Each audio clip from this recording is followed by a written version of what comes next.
Hi. Yesterday, the U.S. Senate had a hearing, or a briefing, we could say, on UAP. It's called the Unidentified Aerial Phenomena Hearing. It was chaired by Senator Kirsten Gillibrand of New York, and it had one witness. That was Dr. John T. Kozlowski, who is the current director of the All-Domain Anomaly Resolution Office, as we call it, AARO. He is the successor to the previous occupant of that office, Dr. Sean Kirkpatrick. So the Senate hearing was convened to discuss everything having to do with AARO's progress in understanding the UAP phenomenon, which they have been charged to do. Dr. Kozlowski had a couple of interesting things to say. I'm going to make this pretty efficient. I don't want to take too much of your time here, and there's not a whole lot that we need to say.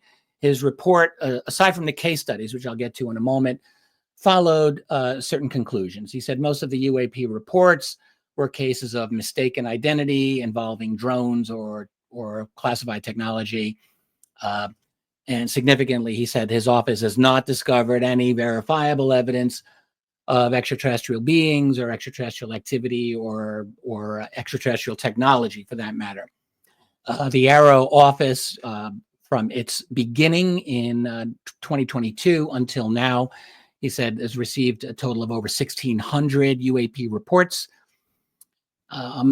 including about 757 between May 1st of 2023 and June 1st of 2024. It's 13 months. Of the total 1,600 reports they have, over 900 of them lacked sufficient data for analysis.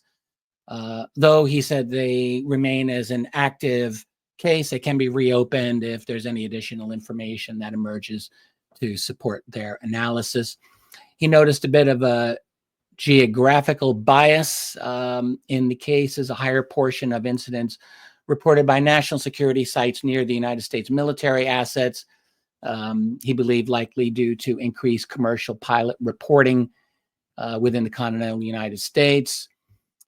He stated that AARO has had hundreds of cases which have identified these objects as balloons, birds, drones, satellites, aircraft, and so on. That's the fundamentals. I mean, other than just saying that none of the resolved cases, which they have resolved a number of them, have been linked to any breakthrough technologies or advanced capabilities that exceed what exists today or even within the next few years. He did say there were a couple of particularly interesting cases. That was his word for it. By the way, here's Kirsten Gillibrand and Dr. John Kozlowski there. He did say there were a few interesting cases that they are working on, but to really resolve those, they require a significant amount of time, resources, and so on. Didn't give the idea that they would remain anomalous if they had the resources to do it, basically assuming that they could all be solved given the time and resources. Really emphasized that only a very small percentage of reports to AARO were potentially anomalous. And that's about that. There was another statement from the Department of Defense just stating that, emphasizing to date, there have not been any verifiable evidence of ETs in any way, and essentially repeating what the AARO office has said. Now, there are a couple of interesting things that Kozlowski did mention in his hearing. He actually talked about 3 case studies, 2 of which are cases that most of us have known about, one which was new. I did not know about this case. I don't think anyone did. One is the Puerto Rico case, Aguadilla, from 2013. This is an image from that. This has been studied a great deal. We'll talk about it in a second. The second is the other case I want to talk about is the GoFast video, which has also been subject to a lot of conversation, analysis, and discussion.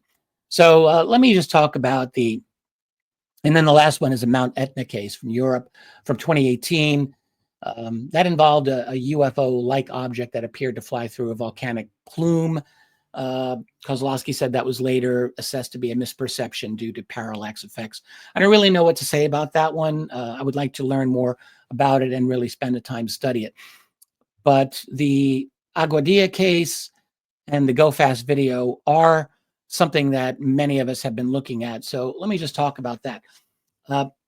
So in case you are not familiar with it, the 2013 Aguadilla UFO. So Aguadilla is in the northwestern corner, basically, of Puerto Rico. Puerto Rico is basically a big rectangle right there in the Caribbean. In the northwest portion, you have Aguadilla facing the Atlantic Ocean, not far from the deep Puerto Rico Trench.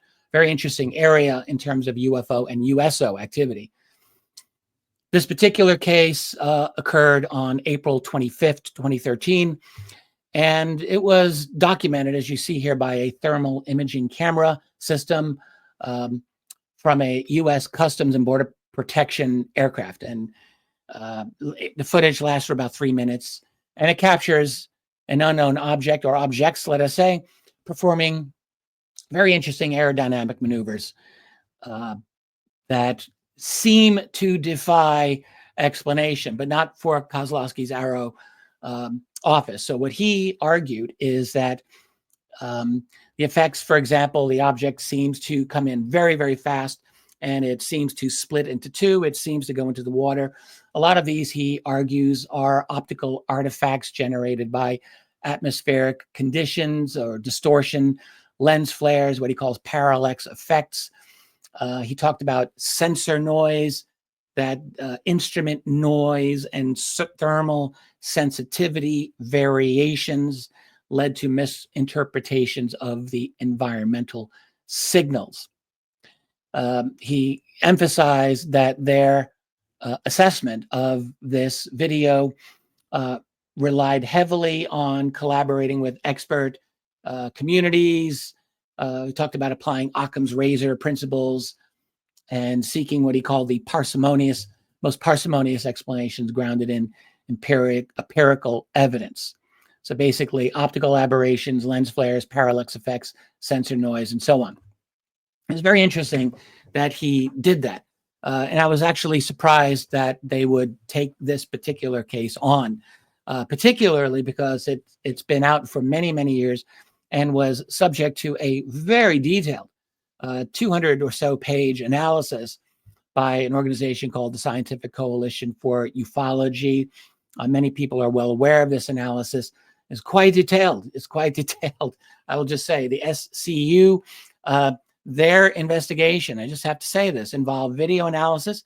So they extracted over 7,000 individual frames from this thermal imaging video to examine the object's morphology and what they call the kinematics and thermodynamics.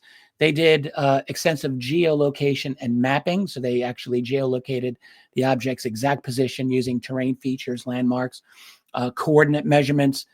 They calculated very carefully, it seemed to me when I read their report, the object's velocity and accelerations using what they call pixel measurement techniques and spatial calibration methods. And then they applied a signal processing algorithm, or algorithms, plural, to extract what they called spectral patterns from the thermal imagery. It's way beyond what I could be able to do, but this is how they described it. They determined that the object's trajectory was not consistent with a fixed wing aircraft or a bird, that it exhibited sudden changes in its velocity and its direction. They examined the thermal signature of this object, which they stated revealed distinct temperature differences between the object and the surrounding environment, suggesting that the object was giving off heat. And they also interviewed multiple witnesses, including the Customs and Border Patrol agents, multiple, corroborating their observation with the thermal cam. So their conclusions that this is an object of unknown origin, engaging in high-speed maneuvers with transmedium capabilities. At one point, it clearly looks like it goes into the water and then comes out again. The splitting and merging that this object showed as well showed, but essentially an unprecedented, we'll call morphological flexibility. It was able to change its shape in ways that are not understandable. Again, what the AARO conclusion was is that these were optical aberrations and sensor noise and lens flares and parallax effects, in their opinion. So people are going to have to really get into the weeds with analyzing both of these arguments. Both, I mean, in theory, you could say both could be true. I was very surprised, I'll just say, that the AARO office decided to take this particular case on, because it seems to a lot of outside individuals like that was a real stretch for their analysis. Dr. Richard Hoffman, who is a member of the SCU, is one of the people who's very critical of the AARO conclusion, basically saying that the complex motions and the thermal signatures evident in the footage cannot be reconciled with simple optical distortions. Dr. Chris Mellon, former Deputy Assistant Secretary of Defense for Intelligence, was also skeptical of AARO's reliance on Occam's razor. He said, look, invoking simplicity alone is not really going to cut it for explaining some of the bizarre behavior that we're seeing in this object. Robert Powell, who's another researcher with the SCU, wrote a critique called AARO Report Flawed, Unresponsive, Clueless, and Knavish. He really dissected the shortcomings in their methodology, just arguing that the task force cherry-picked their data, disregarded contradictory evidence, and neglected peer-reviewed literature pertinent to the UAP analysis. Michael Schellenberger, who was one of the witnesses at the House UAP hearing just recently, was also very critical, as was Lou Elizondo. They both had things to say about this as well. So there's a lot of criticism of AARO's conclusion on this. I would hesitate to go into a detailed one back and forth analysis, but I just want to bring to your attention that there are significant arguments against the All-Domain Anomaly Resolution Office's conclusion on this very well-known UAP video. So we'll see where this goes. They also had something to say about the very well-known GoFast video. This is one of the 3 videos, of course, that was released from the Pentagon at the very end of 2017, very beginning of 2018, and which was denied, or at least not recognized by the Pentagon for several years, until it finally was, where it was indicated as an unknown target. So the AARO office did an analysis of this one as well, basically taking what they said was a fresh look at this. This was caught on video by a Navy fighter jet in 2017. So what they say they did is they double checked the video camera settings, basically making sure the camera's internal settings were correct, which helped them get a better idea of the object's size, its shape, its distance. They also tried to match the video with radar tracks and GPS data from the fighter jet. This, they said, helped them pinpoint the location and path of the object. Then they used various, computer vision tools to analyze the video, which isolated the object, and they calculated its speed and its agility and so forth. They did a few other things here as well. And essentially their conclusion was that while the object seemed to zip across the ocean surface, their updated estimates said it actually traveled at a higher altitude, actually over 10,000 feet above sea level. Which was a bit of a surprise, I will admit, because it sure looks like it's very close to the ocean surface there. They also adjusted the speed estimates as a result of that, which they said the object was not at hypersonic speed at all. It was basically under 300 knots, about 300 miles per hour, roughly speaking. So they discarded any kind of speculative theories about advanced propulsion or alien origins or the like. So I'm going to wait for other people to do a detailed analysis. I am just, it was surprising to hear this, because just a week ago, we heard Admiral Tim Gallaudet speaking to the House of Representatives on UAP and stating that he saw this video as well in 2017. He was the oceanographer of the Navy. He was temporary head of NOAA, and he received an urgent email with a video attachment showing this weird object flying very fast over the ocean. The email warned that these mystery objects were getting too close to U.S. military planes during training exercises. And it was this exact video, by the way. Gallaudet met, he said, with senior leaders to figure out what this object was, where it came from. And he then stated that the next day, the email with the video had disappeared from his inbox and those of the others who received it. And nothing but silence followed. I mean, he kept attending meetings with top leaders. Nobody ever mentioned this incident again. And his conclusion was, given the sudden silence, the erased email, he naturally wondered if this video was part of some kind of special access program, secret government project, and so on. That was his recollection. There had been a number of individuals who have also challenged AARO's analysis of the GoFast video.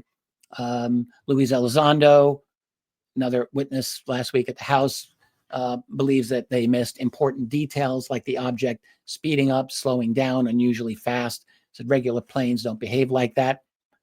Robert Powell, again of the SCU, also criticized their methodology, saying that AARO relied too heavily on guesses and incomplete data, emphasizing they drew their conclusions from just one video, ignoring witness statements and other sensor readings. Even skeptic Mick West seemed to doubt the math, questioning their calculation methods and pointing out potential errors in measuring the object's distance and speed.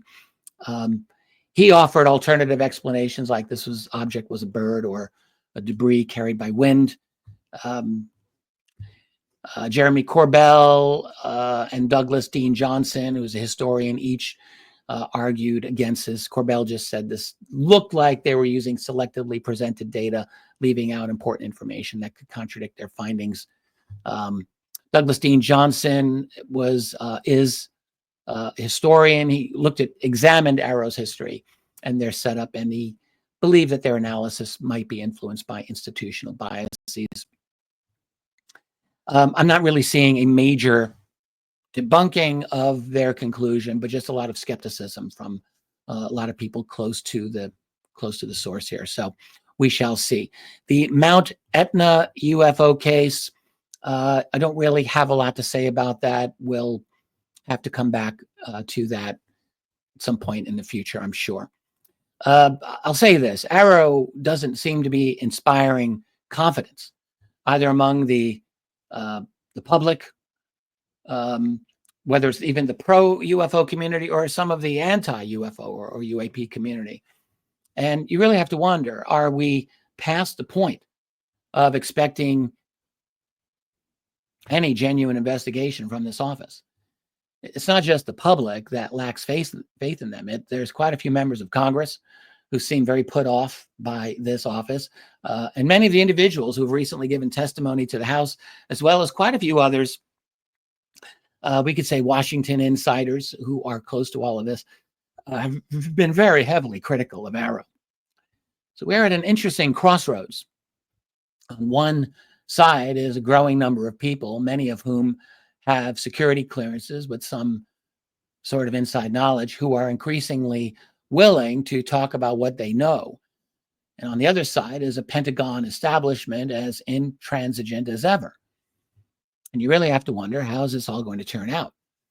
I don't believe there will ever be a voluntary disclosure of the reality of this UAP phenomenon. I just don't think it's going to happen without a lot of pressure. I think the reality is if it involves what I have thought for years, that it involves beings from elsewhere, that is a lot to take in. We like to think we can handle that. I do wonder about that sometimes. But in any case, I imagine that there will not be a disclosure so much as an eventual confirmation. What do I mean? I think the authorities will confirm the reality of this phenomenon and of these others only after the entire world already knows, when it truly seems pointless to keep hiding that fact, then you could imagine they'll do it. And I do think that day will come. And I also think that the sooner our world gets to that place, the better. I just want to add by showing a tweet that was put up by journalist Christopher Sharp. I'll zoom in on the second. He's basically just pointing out a statement by Timothy Phillips, who is the deputy director of AARO. Chris has done great journalistic work on this. He says, look, with this attitude, this is how AARO expects to get witnesses. Timothy Phillips says, hope to look at the evidence of unreported UAP programs provided during today's UAP hearings. He's talking about last week. Heard a lot of inaccurate claims based on what people wish was true, not the evidence we have. He was asked, can you elaborate on which claims you believe are inaccurate? He says that the DoD and IC are hiding evidence of programs to recover and exploit UAPs, that there is a file containing high-res footage of UAPs being concealed from oversight, that we have withheld satellite imagery of UAPs that prove their claims. None of their claims are true, he says. The satellite imagery of UAP is not a UAP. This case is resolved and remains classified to protect ISR capabilities. There are 12 oversight committees. He goes on. And it's an interesting point. It's like you've got this significant smackdown of witnesses who are coming forward with genuine, often profound and significant and scary UFO, UAP information. And you can see the attitude being taken by the leadership of AARO about this. None of their claims are true. Not a good way to elicit input from those personnel, particularly military people who have something to say about this. So we shall see where this goes. Again, an interesting crossroads. We are the, I was going to say rock in a hard place. I meant to say the irresistible force versus the immovable object. I think that's actually what we're looking at. And the movement toward transparency and disclosure is the irresistible force, and it is facing an immovable object, which is the intransigence of the Pentagon. We will see in the coming period of months and years where this is all going to go. I'll be here with you, and I look forward to going into all of it with you. That's all for now. Thanks for liking, sharing, and subscribing. I'll catch you all again soon. Bye for now.